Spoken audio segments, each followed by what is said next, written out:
It's your boy, Mr. B-E-A-Z-Y 215. No Easy Outlet, the podcast. Coming to you on this horrible, tragic night in which the Eagles decided that they not only was they not going to show up, they was going to get belt to ass put to them on primetime TV with everybody watching on a Thursday night with a long 10 days for us to sit and listen to all the analysts and the ops come out. See, last week against Denver, that was fluky. To me, that was fluky. And after it was said and done, there was smoke, but I wasn't alarmed. There was smoke, but I wasn't alarmed. This week, it's a full alarm blaze. Oh, I see the fire now. It ain't just smoke. I see the fire. Where there's smoke, there's fire. I ain't want to believe, but here we go. First off, gotta say it. Don't want to say it. Gotta say it. Hats off to the Giants. Y'all showed up tonight on primetime TV. Rookie quarterback. I'm pretty sure nobody outside of y'all probably picked y'all to win this game tonight. Pretty sure nobody outside of diehard Giants fans picked the Giants to really win this game tonight. And y'all did that. Y'all showed up. Y'all wanted it more. Y'all took our belt and put it to our ass tonight. Y'all got that. Kudos to y'all. I can't take that from y'all. As bad as I want to, I can't take that from y'all. But back to us. I'm so beyond me when it comes to feelings about what I saw tonight. First of all, let's just start off with Kevin Patullo's got to go. Can we just start off with Kevin Patullo's got to go? I don't. First of all, it's clear. Okay, Kevin Patullo's got to go, and I'm for the first time questioning Stoutland University. I remember Stoutland University. The backups go get starter jobs, and his backups could be starters for other teams. I don't know. These backups that are coming in for our starters cannot play. I know it's injuries along the line, but these backups outside of Fred Johnson cannot play. That to me is the biggest problem here. But Kevin Patullo is even bigger than the injuries and whatever's going on in Stoutland University, because this is very un-Stoutland like what's going on with the backup situation in the offensive line, even with injuries. Stoutland is usually able to produce some quality NFL backups. But Kevin Patullo, you are at practice every day. You see what is going on with the offensive line. You have to. How is your game plan not adjusted to the abilities of the line that you have? They can't hold up. You can't have long developing plays. Then I don't know what is going on with the Saquon situation and the way that you're using Saquon. You have no idea what you are doing with using Saquon. Everything's being affected. I mean, this is the second week in a row that a crucial deep shot just cannot be missed, and it is missed. I mean, I don't know if we trying to Saquon had 12 carries today, so I don't know what's going on with the Saquon carry count. But then I'm like, we got all these other running backs because we said we didn't want to put the workload on Saquon. But the other running backs not really getting carries like that because we're not running the ball. Like, not only is Saquon not getting the ball, but we're just not running the ball. And then when we are running it, we're not running it right. But then you get A.J. Dillon in the game, and he do what he do, and I never want to see Dylan get on the field again. I haven't really seen Bigsby get any carries, but if he's anything like what I've seen from him on kickoffs, I don't want to see him neither, which only leads the injury prone Will Shipley. But even that, we're not using it right. And bro, this is bad. And now we got 10 days to go through the woodshed and the wood grinder as far as analysts, haters. It's eagle hunting season. Everybody got their license and they are coming out. It is eagle hunting season. And right now, it's really like based off of this team and what they have put out and what upper management is allowing to happen. It is like, as Eagles fans, we almost have to stand down. Yes, we can say the ring and the Super Bowl, and we still the champs. We know that. But we got to deal with our own trauma of 2023 and revisionist history and what it's feeling like here and what it's feeling like here. And what is Nick exactly doing? What is Nick doing? Like, go take the play calling over. What is happening at halftime? Because it seems like they start out with a very competent, capable game plan, especially for a first half of football. And then after halftime, the wheels falls off. It's like night and day. What is going on? And then to me, that goes back to the head coach, because how long do you keep watching this before you do something? You taking over play calling this, that to the third. We've seen a great many coaches do it. I mean, Nick now has a Super Bowl. Does he not have the autonomy to do things like this? It is a long 10 days. I think, those 10 days is going to give some guys a chance to get healthy, and we seem to definitely need that because, man, the injuries floating across this team right now, and we haven't really had to deal with the injury bug the way we dealing with it right now, and it's hitting us hard. The injury bug is hitting us hard. But what was more concerning to me is like, I feel like we came into this game questioning Kevin Patullo.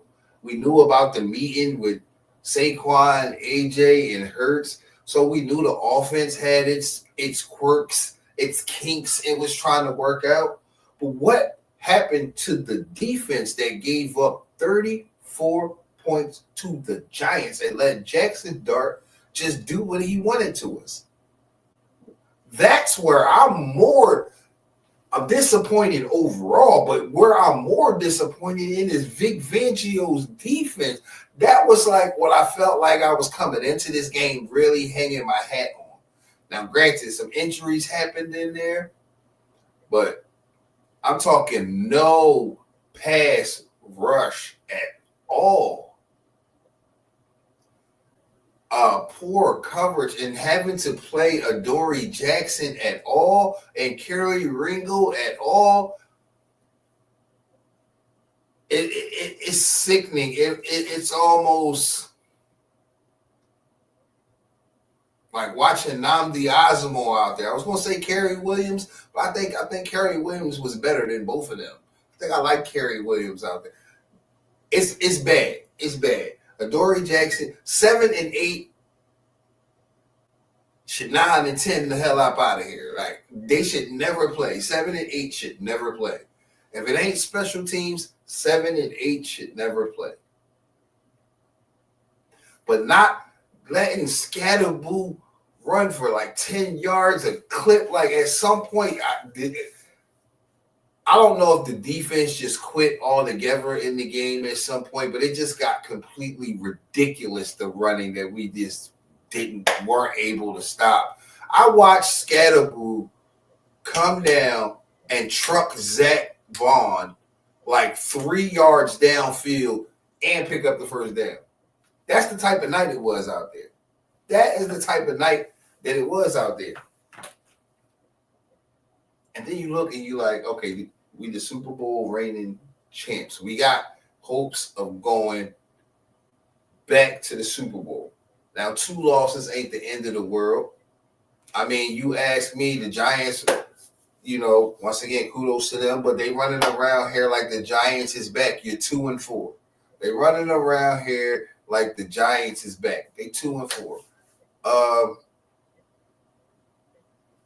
But for us, how we got to listen. I don't know how many draft picks and all of that. And if we got real aspirations on doing what we're doing, they're gonna be some bottom of the draft picks anyway.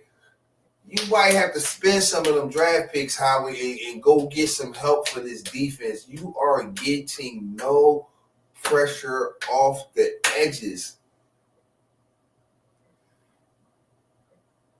That's gotta change. Like that's gotta change. Like I know Jalen Carter wasn't out there, but that can't be the end all be all to the defensive line. Especially as Jalen Carter is, that cannot be the end all be all to the defensive line. I think, all in all, everybody had a bad day. Vic had a bad day calling. The defense had a bad day playing. Special teams was bad. Offense, bad. I mean, it was just a bad day. And 10 days to try to figure it out, 10 days to get healthy, 10 days to listen to every op and analyst on Eagle hating season with their license come out and run us through the shredder. And as Eagles fans, I mean, I don't know how we defend what we are seeing out there. It's disappointing, but we're not going to act like we not still the Super Bowl champs. But, bro, we can't play the rest of the season hanging our hats on that. Howie and Jeffrey have to step in and see. You paying a lot of people a lot of money here. Why would you bring an inexperienced guy in to quote unquote drive your Ferrari when you got this expensive quarterback, expensive running back, two expensive wide receivers? You got a returning 1 year expensive tight end. You have an aging and expiring offensive line. And you give the keys to a guy who looks like he's lost. He looks like he's lost. He's playing it so basic. He's playing it so unseasoned. There is no spice to this meal. This is just right out the box, right on the stove, heated up for 10 minutes and served on the plate. There's no pizzazz. There's no love put in it, no creativity, no seasoning, nothing to make it pop when you take your first bite, nothing. It is some bland just being thrown out on the field, and it's reflecting into the players. It is reflecting into the players. They are not buying what is being sold right now. At least on the offense. This is why I'm disappointed in the defense, because I know that Vic's game plan is the same, and they have no reason to not buy in and believe in what Vic has going on when he produced the number one defense last year, and he's a returning coach, and most of his coaching staff is returning. So that's why I'm kind of disappointed in the effort in what I saw from the defense tonight. This was horrible, more than the offense, because I feel like they have a built-in excuse, and you gave a guy who looks like, seems like, feels like, smells like, does not belong. He sounds like he should do himself a favor and just resign and let them hire an intern. I feel like you're destroying something. Philadelphia is not forgiving, bro. Philadelphia is not that forgiving. You got all the tools to be great, and you choosing to be mediocre. You choosing to be so basic. You choosing to be so bland, and it's costing us. And not only that, your halftime adjustments tonight all across the board, but most of the season offensively have been ass. I don't understand how it is that you come in and you seem functionable on a good trajectory, and then halftime is like the light switch just turns off and everything collapses, and everybody goes home and forgets there's a half to play, and it's only the janitor in the locker room. What is going on at these halftime adjustments? The Eagles that I know, and especially over the last couple of years, have been a great a great second half team.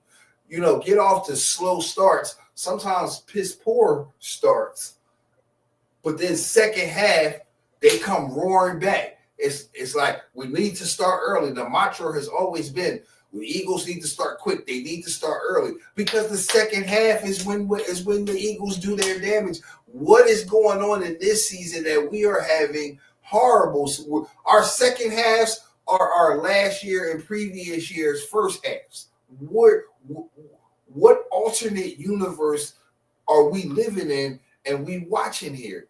I don't get it.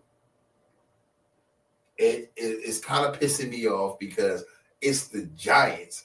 Like I said, Denver, okay, I chalked it up. All that means we're not going to be undefeated. I hear good things about Denver. I don't watch a lot of Denver games, but so they supposed to be trending or whatever. So I'm like, okay, that one got away from us. Some fluky stuff happened in that game. But tonight, after all of this, after a players only meeting that only included Saquon, AJ, and Hurts, to get this display, no.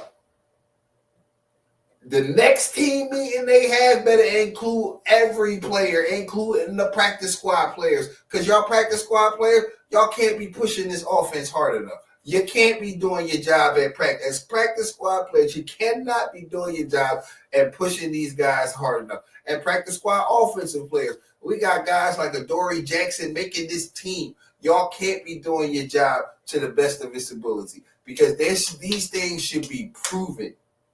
These things should be proven. Now, could it be, except for the offensive side, once again, could it be a lack of certain veteran presence?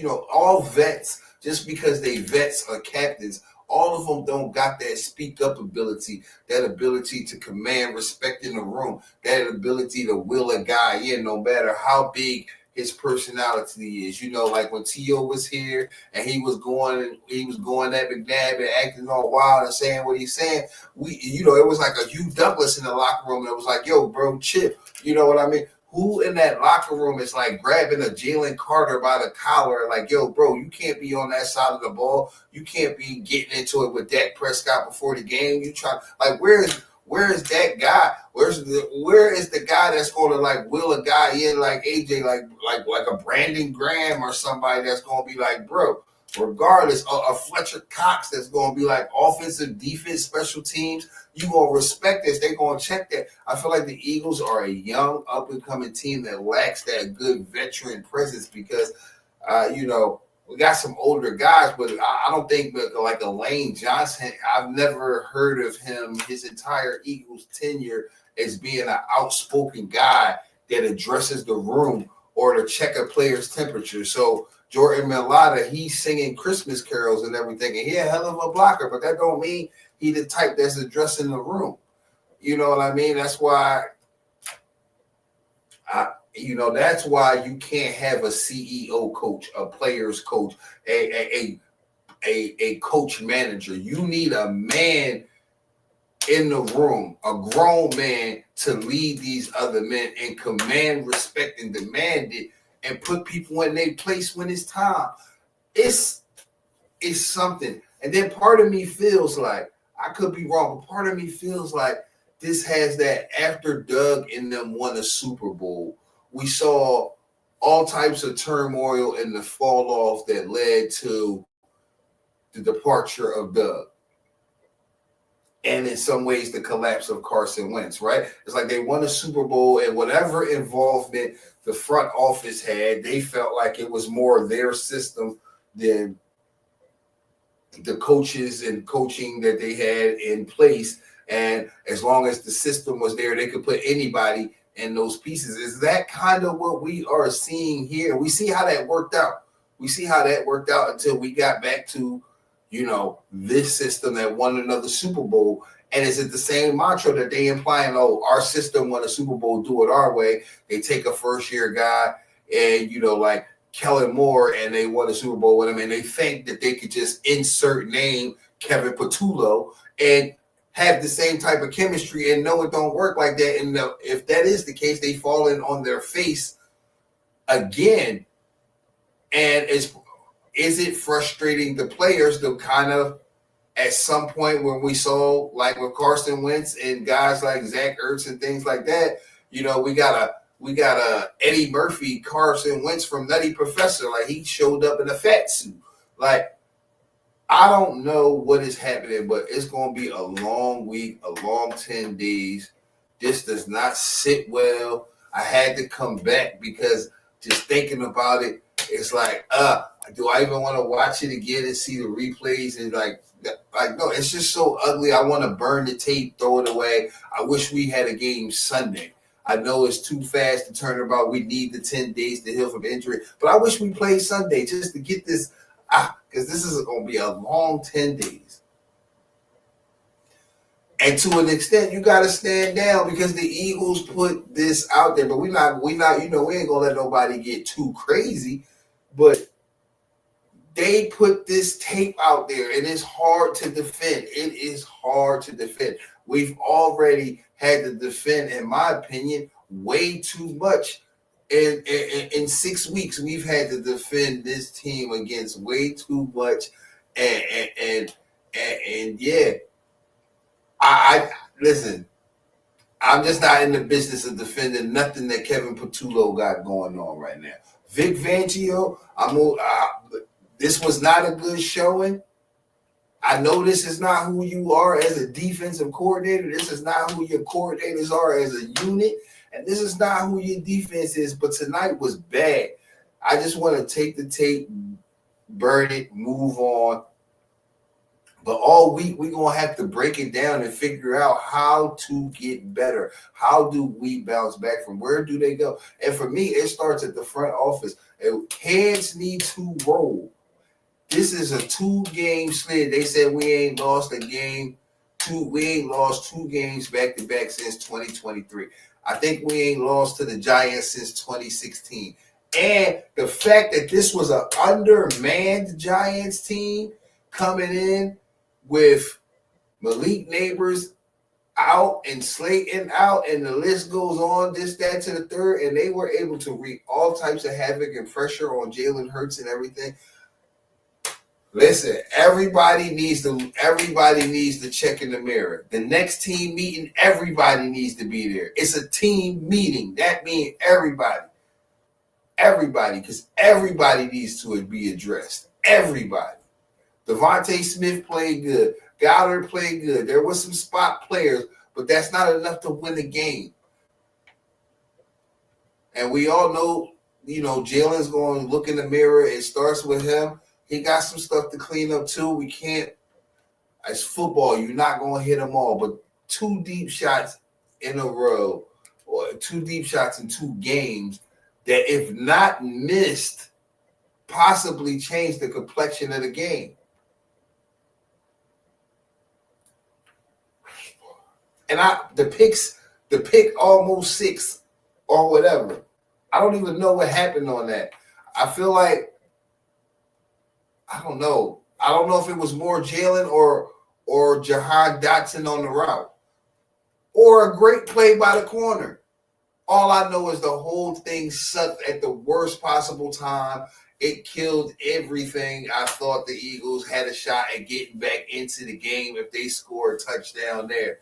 Whole time I'm sitting there, I'm like, just don't do nothing dumb. At worst, you got the 3. It's still early enough in the fourth quarter to come back, and then bang, that happened. Jalen's first pick of the season comes at the worst possible time and the most ugliest game of the season. Bruh, Kevin Patullo's got to go. We need this 10 days to get healthy from the injuries and to possibly heal up and to come up with a better game plan and possibly insert an interim offensive coordinator, if not consultant, who's just really a fancy name for he's the real coordinator. We just don't want to say we fired Kevin Patullo. Whole thing they tried to do with Sean Desai and all of that. That's what needs to happen in this case. You did it with Sean Desai and them. You need to do it here. Just demote Kevin Patullo. Insert. Can we get Eric Bieniemy? Can we get Eric Bieniemy? I think Eric Bieniemy would do wonders with this team. Can we get Eric Bieniemy? I'm sure he's sitting out there doing nothing. Been a while since Washington. I ain't heard nobody bring his name up. Can we get Eric Bieniemy? I know people like the Shane Steichens. I heard Doug Peterson. I definitely don't see them putting 2 Super Bowl winning coaches under the same roof. And basically, Doug got a demotion because he working for Nick. I don't see that happening, so I don't even entertain that. But Eric Bieniemy is a real serious name. I've been saying ever since Kansas City. I mean, when he went to Washington, it was Washington. I think Eric Bieniemy needs to get a call.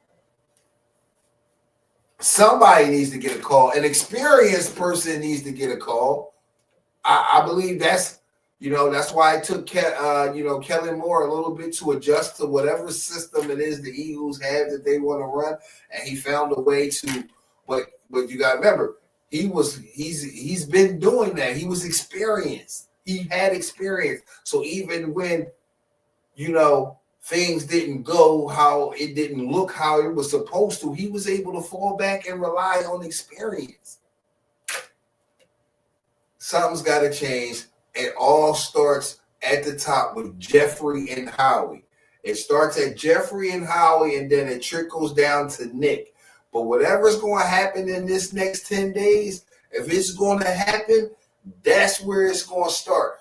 Jeffrey, Howie, and then Nick, and then it's all going to be a whole pyramid of downhill effects. But Adoree Jackson, never want to see him play again. Ringo, listen, I know you with the game. But I think special teams is your niche, my boy.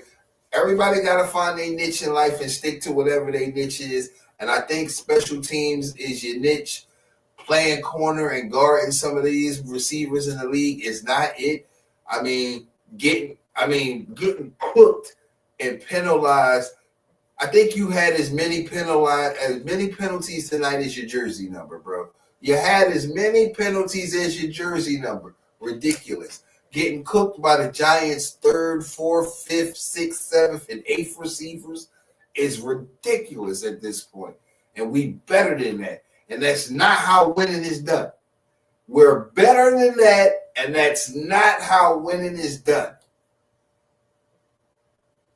It's your boy, Mr. B-EAZY 215, No Easy Outlet, the podcast. I'm about just as sick. This you see this? You see this? We got to get back to glory. That's who we are. If you forgot who we are, that's who we are.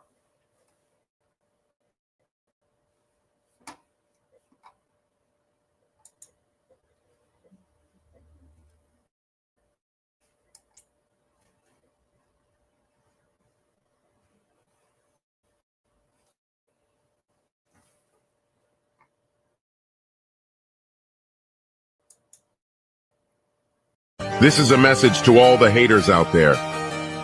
If you don't like what I do, but you watch everything I'm doing, you're still a fan.